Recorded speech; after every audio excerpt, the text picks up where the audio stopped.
Tired of creators ignoring your ad offers or delivering low-quality results? Learn how to launch a campaign that attracts top creators in under 5 minutes. In this video, I'll walk you through setting up your first ad campaign on Whop in 7 simple steps. Let's dive in. Log into your Whop account to access the dashboard. Then, click on Ads in the sidebar to open the advertising section. Click on New Campaign to begin setting up a new ad. You'll see a few campaign types.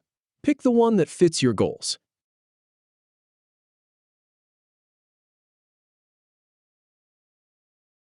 Once you've made your selection, click Next to move forward.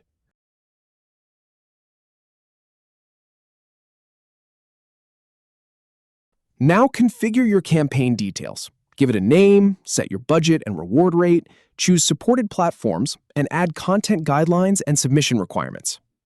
When everything looks good, click Launch to make it available to creators. That's it. Your campaign is live.